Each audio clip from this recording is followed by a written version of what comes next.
The Republican from New York's 11th District, with us live from World Headquarters in New York. And Congresswoman, we want to welcome you back, as always, to Bloomberg TV and radio. Do you worry about the intersection in this case of Washington and Wall Street? The words of the president, or at least as he posted on Truth Social, appear to be pulling us lower here, referring to the Fed chair as a major loser, even though he did appoint him initially. This is the impact of the rhetoric in American politics now, no? Look, I think that we need to be focused on governing with a confident, steady hand here. I think the most important thing that we can be doing is making sure that we pass this very important tax package, that we prevent an expiration of the existing 2017 Tax Cut and Jobs Act. That in itself, I think, is something that can send a very strong message that we get back to Washington next week and we see pieces of this bill being furnished by the individual committees.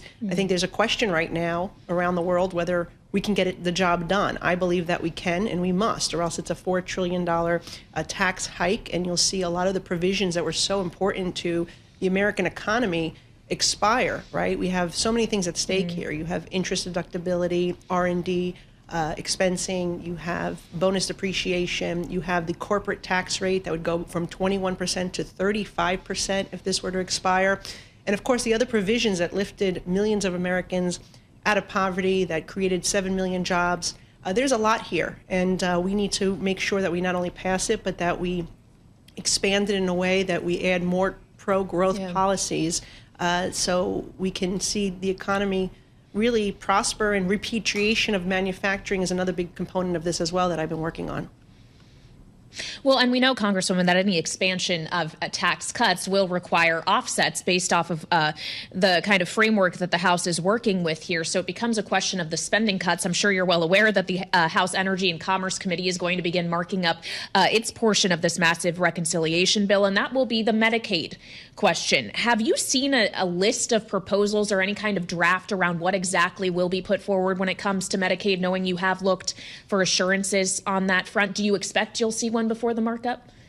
Well, what we have seen is the menu of options, right? And we're talking about the entire energy and healthcare portfolio. So it's not just Medicaid. It obviously deals with regulations. It deals with broadband spectrum sales. It deals with other components, emission vehicles, things like that, that could be offsets. With the Medicaid piece, we've made it very clear to the Speaker, to the chairman of this committee, as well as to the President of the United States, that there is a group of us that will not support any package that would diminish, meaning taking individuals who are legally eligible for Medicaid off the rolls. If they are eligible, they need to be able to keep their eligibility. Now, aside from that, and specifically, we're talking about our senior citizens, our people with disabilities, children with developmental disabilities, pregnant women. These are people that we are really laser focused on. Yes, we can implement work requirements on people that are able-bodied. They should be contributing in this economy and working. That would remove them off of Medicaid and put them on most likely private insurance, saving the government money as well. And of course, the fraud, getting rid of it, which accounts for roughly $50 billion a year in Medicaid alone. That's $500 billion over 10 years. So when you're looking for a savings of roughly $880 billion over 10 years, that's a big chunk of it right there that we're going to save. Yeah. And so we've just made very clear that in terms of reimbursement rates for our states, New York, for example, 50% federal reimbursement, we will not allow that to be lowered.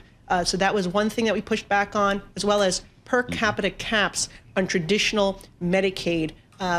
That's something that we've also said is a red line for us. And we've received positive feedback from the Speaker and a commitment that they're not going to touch those things. That's really interesting. We saw your letter to House leadership on this last week, Congresswoman. There's been a lot of talk about a millionaire's tax, and I wonder if that's something you might warm up to if it means not rating Medicaid. Well, it's certainly on the table. It's being considered. We have to make sure that we have a tax structure that is fair. Obviously, the president has a lot of priorities, which we share. We want to see working class, middle class communities get some relief. We want to see the SALT cap increase, the deduction increase for people that I represent here in New York who are struggling with high property taxes and income taxes as well. We want to make sure that we're protecting our seniors who are on Social Security and that they're not having to pay taxes on their small Social security checks. And so if we want to do these things, then we need to find the money to offset it. And so we're looking at every option on the table. I think that we're having serious discussions about where this money is going to come from. And that's one of the options that is currently out there. But we also want to make sure that we're preserving the other various aspects of the TCJA that were so critical for our economy, that created jobs, allowed companies to expand and invest, and repatriate manufacturers. Another big piece of this that we're very much focused on: how do we give a lower rate for new facilities that are built here or expanded here to create and manufacture, so we can repatriate some of this stuff that's happening overseas, in particular pharmaceuticals, that we're relying on communist China for such a huge portion of our medication here in the United States. That has to end. If we've learned anything from COVID, must be a priority in this package. Congresswoman, as you talk about the various options here, is one of the options being considered taxing carried interest as ordinary income? Is that something you would support if it's on the table? Well, that is one of the proposals that the White House has put forward. They do want to address the carried interest. This is something that we've heard a lot from people in opposition. Obviously, the real estate industry, venture capitalists, very concerned about the carried interest proposal. It's on the table, but we are still evaluating this and other options. The other thing that has been on the table, which we met with many real estate industry individuals here in New York today, actually was about the sea salt, corporate salt, for property taxes, for income taxes here in the state.